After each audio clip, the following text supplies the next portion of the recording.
I live my day, I live my day. Hey guys, it's Chloe, so welcome back to another video. Now today I'm filming on my iPhone because I started doing my work this morning and I realised that I hadn't charged my camera and that I should actually be videoing this because this is a great time to get a video filmed. So I'm currently doing revision for my exam. I'm just going through a video called 5 Rules for Answering Essay Questions on Exams. So today I'm basically just going to use this time to just basically go through all the simple stuff, all the stuff that I feel like when I go into exams I just panic rather than actually going through the content of my exam. So this is a real-time study with me. So if you guys do enjoy this video, make sure you hit that subscribe button and turn on the notification bell. But apart from that, let's just get on with it. Stage outlining process. In the first stage, you just want to create a bullet list of everything that comes to mind related to the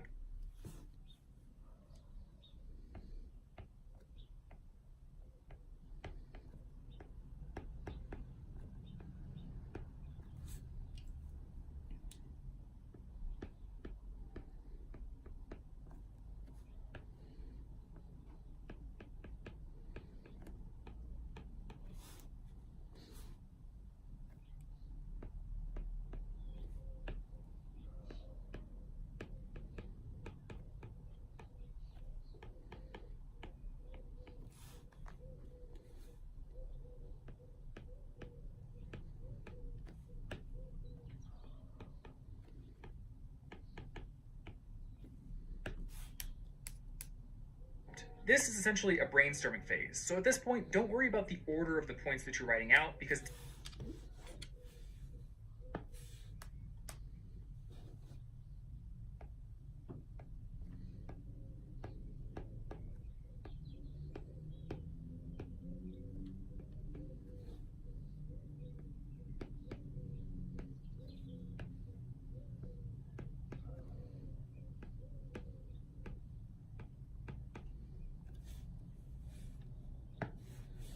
all about just getting things out of your head and onto the paper and ensuring that they cover what's being asked for in the prompt. Once you've got that done, then it's time to move on to stage 2. And at this point, you're creating a more organized, ordered list of points that represents the flow of your essay. When you have that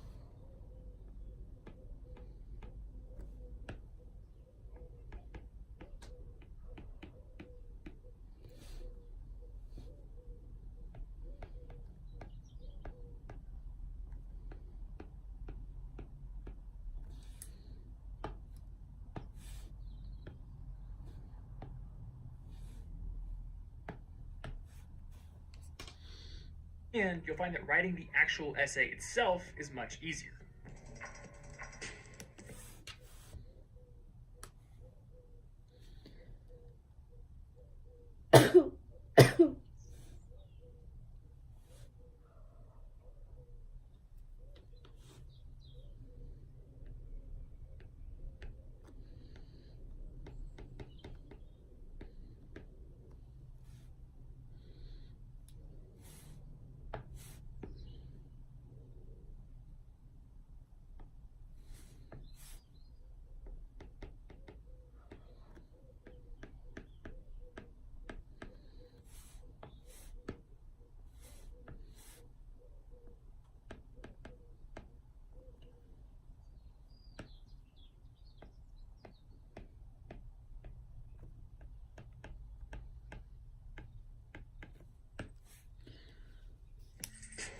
Let's talk about essay formats. Now, there are plenty of creative ways to structure your writing, as I'm sure you'll probably know if you've ever seen Memento or read House of Leaves. But when you're dealing with an essay on a test, it's often best to stick with a simple, time-tested format, both to compensate for your own limited time and as a courtesy to your teacher. As the author Walter Pock once wrote, Instructors don't have time to treat each essay as a puzzle in need of a solution. Take the guesswork out of your essay. A good default format that does this is the 5-paragraph essay, which consists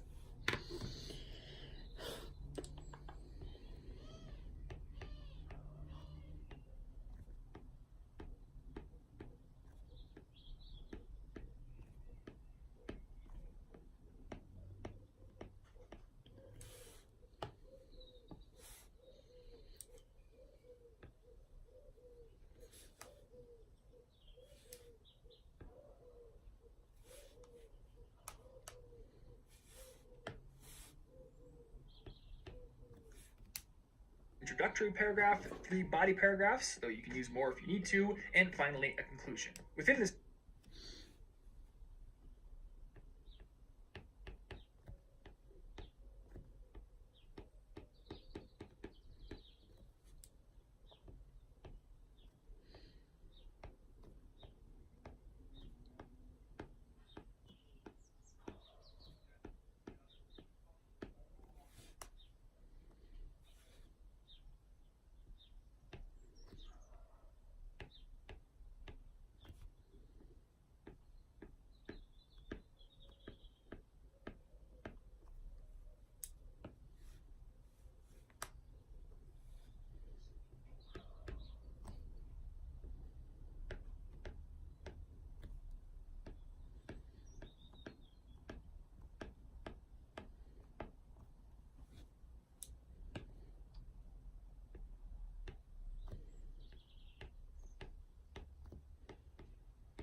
Sure, there are several different methods that you can use to organize your points. The most popular is probably the decreasing importance pattern, in which your first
body paragraph contains your strongest argument, and the last one covers the weakest or least consequential. However, this pattern isn't always the right one to use. For example, if you've been asked to summarize an event, then it's probably best to go in chronological order. And likewise, if you've been asked to write the word potatoes 600 times, then you should probably do that. In short, use the prompt as a guide for choosing the pattern that you're going to use.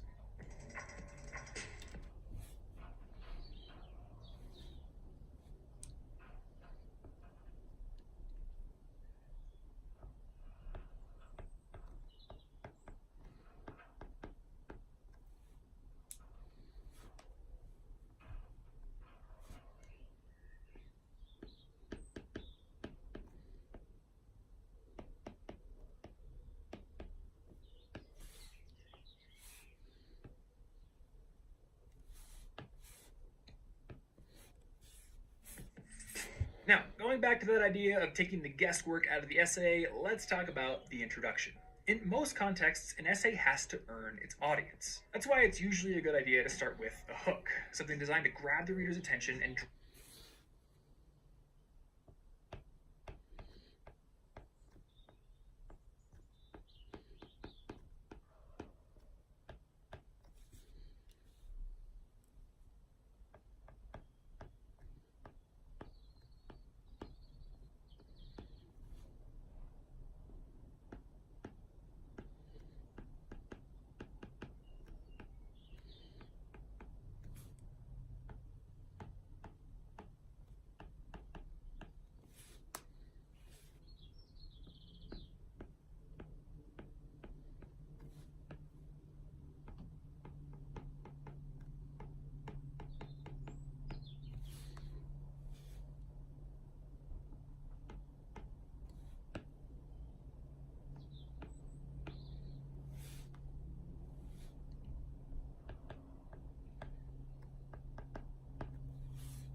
might use a quote or an interesting statistic or sometimes even a story. But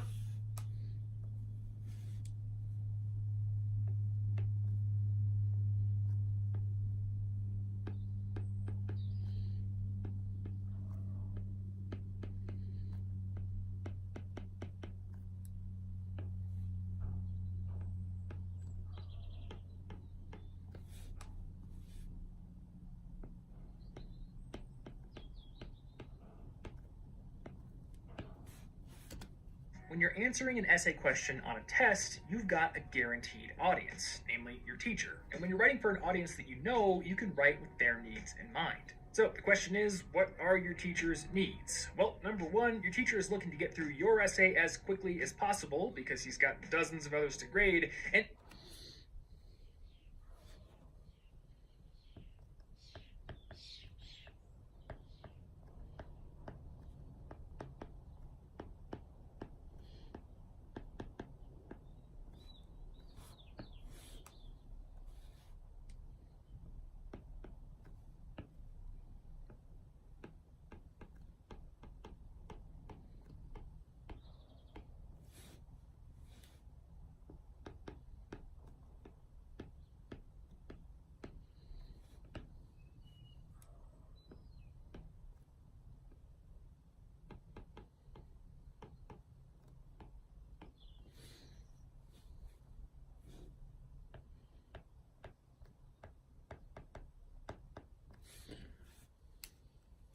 number two, he's looking for a solid understanding of all the points that were asked for in the prompt.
Here's the thing. A clever introduction doesn't really serve either of those two purposes, and it also wastes your precious time during the test. So unless you think it's absolutely necessary, I say just jump right into the thesis statement instead.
Now, when you write that thesis statement, there is one big thing that you need to make sure you avoid, and that is blatantly restating the prompt.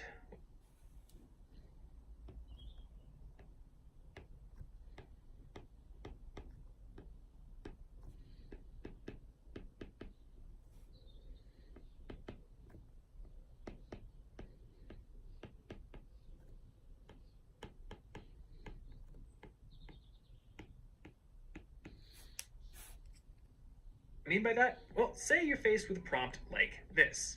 Explain the tactics used by Genghis Khan against the Khwarezmian Shah's armies that allowed for his victory in 1221. With a prompt like this, your teacher is almost guaranteed to get a ton of essays from your classmates that all start virtually the same way. The tactics used by Genghis Khan against the Khwarezmian Shah included utilizing superior speed, etc., etc., etc. You get the point. This is boring, lazy writing. It literally grabs a phrase from the prompt and restates it verbatim, and you're better than that. So let's consider an improved way to do it.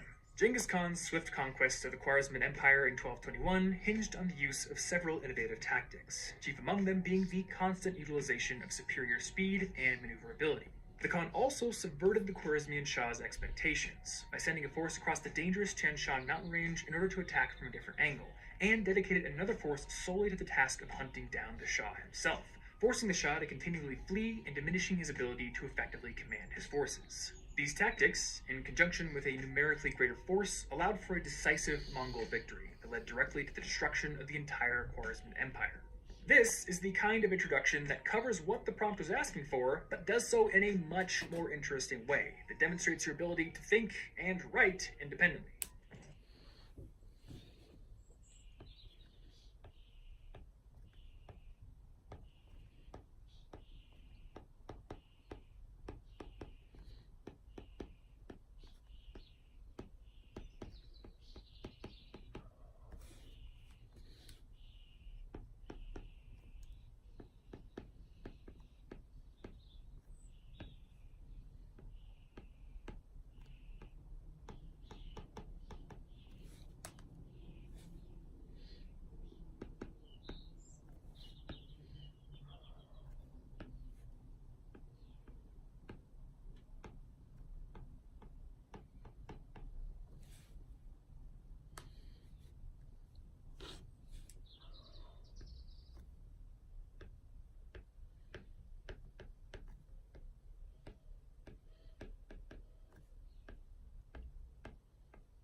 Speaking of writing and thinking independently, I love what the Harvard Writing Center has to say about the conclusion to your essay. So much is at stake in writing a conclusion. This is, after all, your last chance to persuade your readers to your point of view.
yourself upon them as a writer and thinker. With that being said, want a way to leave a really weak impression with your reader? Well, if you do, and you're in the market for sabotaging all of your hard work, then just do what all the other study skills books and websites that I came across seem to be recommending. Just blindly restate your points in the conclusion, summarize them, and call it a day. I'm kidding, don't do that. Instead, synthesize. Find a way to tie everything together. Here's how I might end that essay about the Mongol tactics. As countless military conflicts throughout history have demonstrated, numerical superiority is not always a perfect predictor of victory. Hannibal's victory over the Romans, the Battle of Cannae, is a perfect example. However, Genghis Khan's use of speed, surprise, and unrelenting aggression towards the Shah gave his forces an unbeatable edge. The Khwarezmian Empire, with its more settled ways and reliance on fortifications, was unable to adapt. Alright, so let's quickly recap. To make sure that you write the best essay possible on your next test, first start with an outline. Get really familiar with the prompt, know exactly what it's asking for, and then use that two-stage outlining process to create a plan so you know that you're going to hit every single point. Next, follow a standard essay format, like the 5-paragraph essay. Don't make your teacher work more than they have to. Third, get right to the point. Don't waste time on a clever introduction. Fourth, don't restate the prompt in your introduction. Instead, write an interesting thesis statement that covers the prompt, but in your own words. And finally, ensure your conclusion synthesizes everything you've written. Avoid simply summarizing your points, especially since your essay is probably a short one. Now, in addition to keeping these points in mind, always seek to ensure that your essays are logical and thorough, but that they are also concise and don't waste words. As the author William Strunk wrote in The Elements of Style, vigorous writing is concise. This requires not that the writer make all his sentences short, or that he avoid detail and treat his subjects only in outline, but that every word tell. Now, when it comes to doing well on tests, whether they're full of essays or other challenges, one of the best tools in your arsenal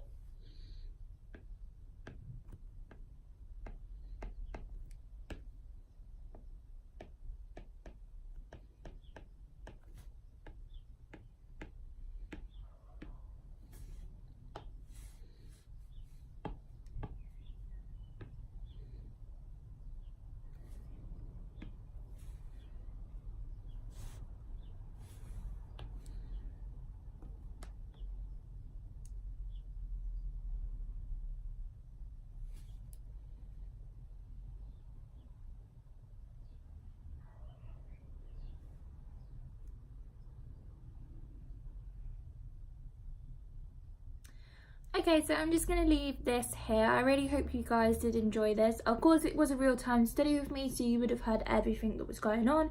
So, like, every time I pause the video to write down something and stuff like that. Obviously, I don't do this all the time, but that's something I find when recapping the basics really helps me, because I'm hearing somebody say it, and then I'm kind of making it into my own notes in, like, on my iPad sort of thing. So yeah, so exam is in, so this will go up on Thursday, so Friday, Saturday, Sunday, 4 days. Freaking out. I'm going to revise my ass off this week, so I'm currently filming this on the Monday. So yeah, I really did hope you guys enjoyed this video. This is probably going to be the last study with me of this year until I go back to university in September/October. So keep your eyes out for some fun videos, and I shall see you on Tuesday for a new one. Bye.